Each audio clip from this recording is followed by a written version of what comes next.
Hi everyone, it's Anna. I hope that you are all safe at home and living your best life in this quarantine time. Today I am making a video that absolutely nobody asked me for, but I thought it would be a lot of fun to do. I am going to be recording a video on my top 3 book recommendations, and originally I had a list of like 7 books that I wanted to share with y'all, but my brother was all like, calm down, just do 3 books. So I was able to condense my list to like just 3 books. So I hope at least one of these books intrigues you enough to want to read it. If you think it's totally lame of me to be doing this video, like honestly, just don't even watch my video because it's probably going to be super cringy. And yeah, but if any part of you is intrigued, then keep watching and let's hang out and have a book talk. Which I'm super excited about. Also, I do apologize if I speak really fast or if I get overly excited when I talk about these books because I tend to do that and that's just who I am. Okay, the first book that I want to recommend to y'all is The Undocumented Americans by Carla Cornejo Villavicencio. This book is life. The author went ahead and interviewed undocumented Americans who have been working in the United States. Specifically, she zones in on how undocumented immigrants have been essential during America's hard times. For example, during 9/11, during natural disasters, and the Flint water crisis as well. She does an amazing job at, sharing with us the stories of these undocumented immigrants. And it is a nonfiction book, technically, but it isn't written in a typical nonfiction way. The book has a feeling of when you're like tias y tíos or abuelitos come over and literally you're just at the kitchen table, like after dinner, drinking coffee, and then they naturally and organically just kind of start telling you like their life stories. That's how this feels. Like, it isn't very like interviewee nonfiction facts type of book. It's a very like effortless storytelling book, and I really give props to this book and this author because she focused on undocumented immigrants that don't fall under the subcategory of like DACA recipient or dreamers. And I feel like the immigration conversation is so zoned in on dreamers and DACA recipients that we forget that there's this whole other population that isn't represented in that conversation. So big props to this author for focusing on those immigrants and writing a whole book dedicated to their stories.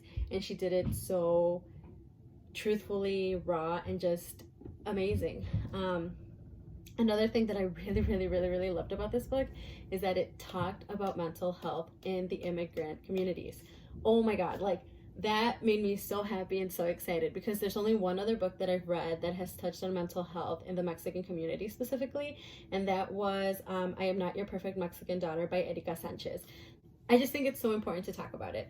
And I feel like not a lot of books talk about that. And I just feel like our communities really need to start embracing the conversation regarding mental health because it's something that we struggle with that we don't even realize. Anyone and everyone should read this book.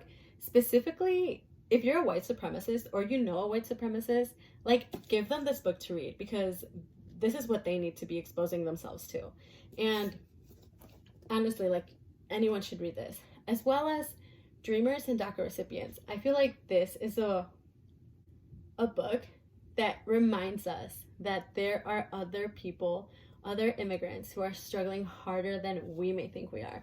Because I feel like sometimes DACA recipients, we are so self-absorbed in our own struggles that we forget that there's this whole other population of immigrants that have their struggles way harder than we have it.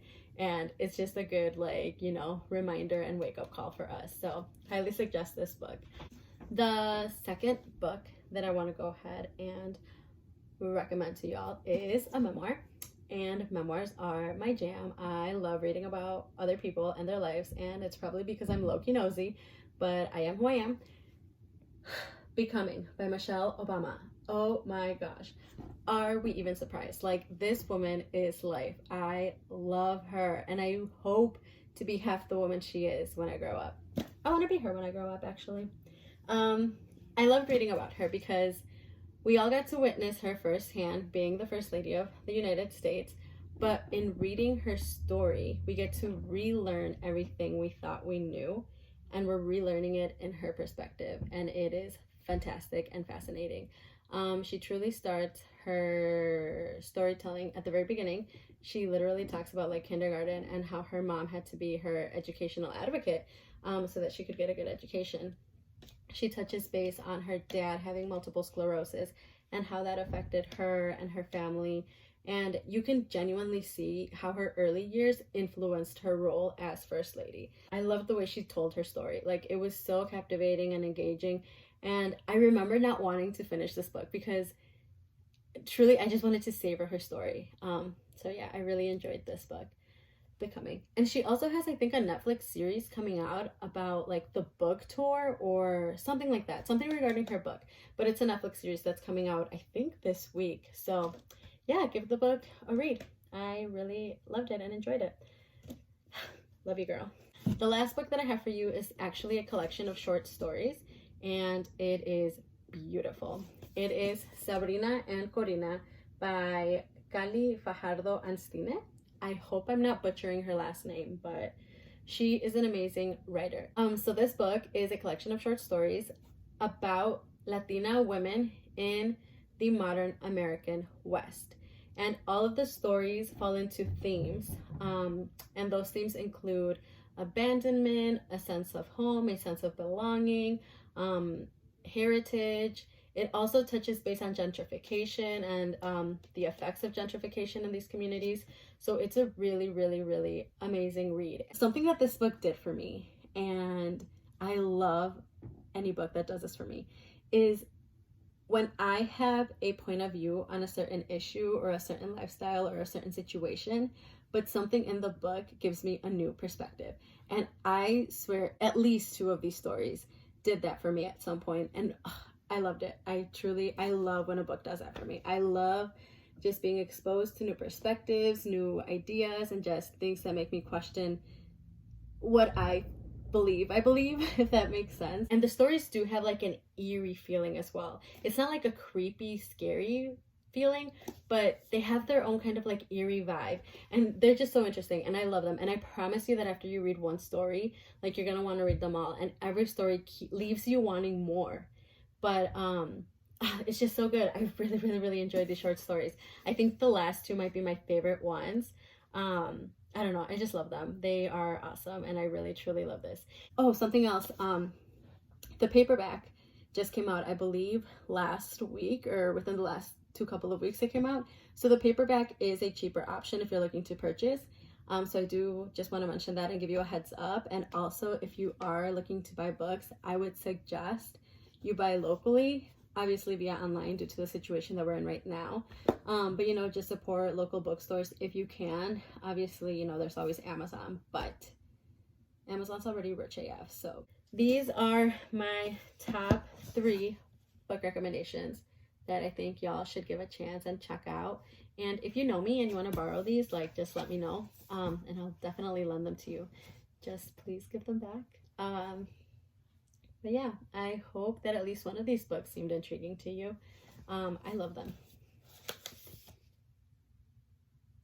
If you guys have any recommendations for me, like, definitely let me know. I love, love, love, love when people recommend books to me. I hope that you're all staying safe, and that your families are staying safe, and that you're all well. If you're quarantined with your family, don't forget to tell them how much you love them and hug them, and just appreciate the time that you have with them right now. And once we get out of quarantine, make sure you hug the people that you love as well. So yeah, sending you guys lots of good vibes and hugs. Bye.